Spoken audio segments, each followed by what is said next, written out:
प्रिय पाठकों, कैसे हैं आप लोग। उम्मीद करता हूं आप लोग अच्छे होंगे। मैं अनुज कुमार सिंह, पुस्तकालय अध्यक्ष, आज आप लोग के बीच पुनः उपस्थित हूं। आज जानेंगे जयप्रकाश नारायण के जीवन के संबंध में। जयप्रकाश नारायण का जन्म 11 अक्टूबर 1902 ईस्वी को सिताब दियारा, छपरा, सारण बिहार में हुआ था। जयप्रकाश नारायण को संक्षेप में जेपी कहा जाता है। जयप्रकाश नारायण भारतीय स्वतंत्रता सेनानी और राजनेता थे। उन्हें 1970 ईस्वी में इंदिरा गांधी के विरुद्ध विपक्ष का नेतृत्व करने के लिए जाना जाता है। इंदिरा गांधी को पदच्युत करने के लिए उन्होंने संपूर्ण क्रांति नामक आंदोलन चलाया। वे समाज सेवक थे जिन्हें लोकनायक के नाम से भी जाना जाता है। 1999 ईस्वी में उन्हें मरणोपरांत भारत रत्न से सम्मानित किया गया। इसके अतिरिक्त उन्हें समाज सेवा के लिए 1965 ईस्वी में मैग्सेसे पुरस्कार प्रदान किया गया था। पटना के हवाई अड्डे का नाम उनके नाम पर रखा गया है। दिल्ली सरकार का सबसे बड़ा अस्पताल लोकनायक जयप्रकाश अस्पताल भी उनके नाम पर ही है। अब जयप्रकाश नारायण के शिक्षा के संबंध में भी जानना उचित होगा। पटना में अपने विद्यार्थी जीवन में जयप्रकाश नारायण ने स्वतंत्रता संग्राम में हिस्सा लिया। जयप्रकाश नारायण बिहार विद्यापीठ में शामिल हो गए, जिसे युवा प्रतिभाशाली युवाओं को प्रेरित करने के लिए डॉक्टर राजेंद्र प्रसाद और सुप्रसिद्ध गांधीवादी डॉक्टर अनुग्रह नारायण सिन्हा द्वारा स्थापित किया गया था, जो गांधी जी के एक निकट सहयोगी थे। जयप्रकाश नारायण 1922 ईस्वी में उच्च शिक्षा के लिए अमेरिका चले गए, जहां उन्होंने 1922-29 ईस्वी के बीच कैलिफोर्निया विश्वविद्यालय के बर्कली, विस्कॉन्सिन विश्वविद्यालय में समाजशास्त्र का अध्ययन किया। महंगी पढ़ाई के खर्चों को वहन करने के लिए उन्होंने खेतों, कंपनियों, रेस्तरां में भी काम किया। वे मार्क्स के समाजवाद से प्रभावित हुए। उन्होंने एमए की डिग्री हासिल की। उनकी माताजी की तबीयत ठीक नहीं होने के कारण वे भारत वापस आ गए और पीएचडी पूरी नहीं कर सके। अब जयप्रकाश नारायण के जीवन संघर्ष के संबंध में भी जानना उचित होगा। जयप्रकाश नारायण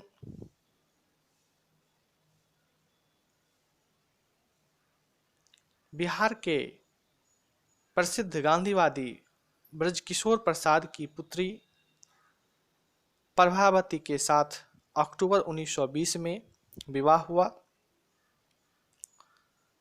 प्रभावती विवाह के उपरांत कस्तूरबा गांधी के साथ गांधी आश्रम में रही। वे डॉक्टर राजेंद्र प्रसाद और सुप्रसिद्ध गांधीवादी डॉक्टर अनुग्रह नारायण सिन्हा द्वारा स्थापित बिहार विद्यापीठ में शामिल हो गए। 1929 ईस्वी में जब वे अमेरिका से लौटे, भारतीय स्वतंत्रता संग्राम तेजी पर था। उनका संपर्क गांधी जी के साथ काम कर रहे जवाहरलाल नेहरू से हुआ। वे भारतीय स्वतंत्रता संग्राम के हिस्सा बने। 1932 ईस्वी में गांधी जी, नेहरू और अन्य महत्वपूर्ण कांग्रेसी नेताओं के जेल जाने के बाद उन्होंने भारत में अलग अलग हिस्सों में संग्राम का नेतृत्व किया। अनंतः उन्हें भी मद्रास में सितंबर 1932 ईस्वी में गिरफ्तार कर लिया गया और नासिक के जेल में भेज दिया गया।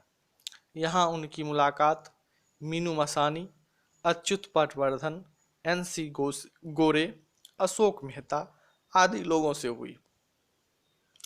जेल में इनके द्वारा की गई चर्चाओं ने कांग्रेस सोशलिस्ट पार्टी सीएसपी को जन्म दिया। कांग्रेस सोशलिस्ट पार्टी समाजवाद में विश्वास रखती थी। जब कांग्रेस ने 1934 ईस्वी में चुनाव में हिस्सा लेने का फैसला किया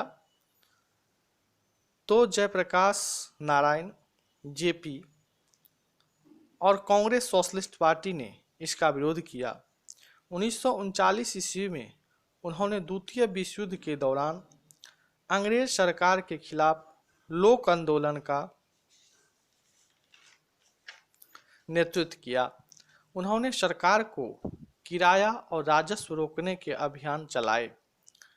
टाटा स्टील कंपनी में हड़ताल करा के यह प्रयास किया कि अंग्रेजों को इस बात नहीं पहुंचे। उन्हें गिरफ्तार कर लिया गया और 9 महीने की कैद की सज़ा सुनाई गई। जेल से छूटने के बाद उन्होंने गांधी जी और सुभाष चंद्र बोस के बीच सुलह का प्रयास किया। एक बार फिर उन्हें बंदी बनाकर मुंबई की आर्थर जेल और दिल्ली की कैंप जेल में रखा गया। सन 1942 ईस्वी में भारत छोड़ो आंदोलन के दौरान वे आर्थर जेल से फरार हो गए। उन्होंने स्वतंत्रता संग्राम के दौरान हथियारों के उपयोग को सही समझा। उन्होंने नेपाल जाकर आज़ाद दस्ते का गठन किया और उसे प्रशिक्षण दिया। उन्हें एक बार फिर पंजाब में चलती ट्रेन में सितंबर 1943 में गिरफ्तार कर लिया गया। 16 महीने बाद जनवरी 1945 में उन्हें आगरा जेल में स्थानांतरित कर दिया गया। इसके उपरांत गांधी जी ने यह साफ कर दिया था कि डॉक्टर लोहिया और जेपी के रिहाई के बिना अंग्रेज सरकार से कोई समझौता नामुमकिन है, जिसके कारण अंग्रेजी हुकूमत दोनों को अप्रैल 1946 ईस्वी को आज़ाद कर दिया गया, जो गांधी जी के प्रयास से संभव हुआ था। सन 1948 में उन्होंने कांग्रेस के समाजवादी दल का नेतृत्व किया और बाद में गांधीवादी दल के साथ मिलकर समाजवादी सोशलिस्ट पार्टी की स्थापना की। 19 अप्रैल 1954 में गया बिहार में उन्होंने विनोबा भावे के सर्वोदय आंदोलन के लिए जीवन समर्पित करने की घोषणा की। सन 1957 ईस्वी में उन्होंने लोक नीति के पक्ष में राजनीति छोड़ने का निर्णय लिया। सन 1960 के दशक के अंतिम भाग में वे राजनीति में पुनः सक्रिय रहे। 1974 में किसानों के बिहार आंदोलन में उन्होंने तत्कालीन राज्य सरकार से इस्तीफे की मांग की। वे इंदिरा गांधी की प्रशासनिक नीतियों के विरुद्ध थे। गिरते स्वास्थ्य के बावजूद उन्होंने बिहार में सरकारी भ्रष्टाचार के खिलाफ आंदोलन किया। उनके नेतृत्व में पीपुल्स फ्रंट ने गुजरात राज्य का चुनाव जीता। सन 1975 ईस्वी में इंदिरा गांधी ने आपातकाल की घोषणा की, जिसके अंतर्गत जयप्रकाश नारायण सहित 600 से भी अधिक विरोधी नेताओं को बंदी बनाया गया और प्रेस पर सेंसरशिप लगा दी गई। जेल में जेपी की तबीयत और भी खराब हुई। 7 महीने बाद उनको मुक्त कर दिया गया। 1977 में जेपी के प्रयासों से एकजुट विरोधी पक्ष ने इंदिरा गांधी को चुनाव में हरा दिया, जो जयप्रकाश नारायण के सहयोग से ही संभव हुआ। जयप्रकाश नारायण द्वारा संपूर्ण क्रांति का आह्वान। 5 जून के पहले छात्रों युवकों की कुछ तत्कालिक मांगे थी, जिन्हें कोई भी सरकार जिद ना करती तो आसानी से मान सकती थी।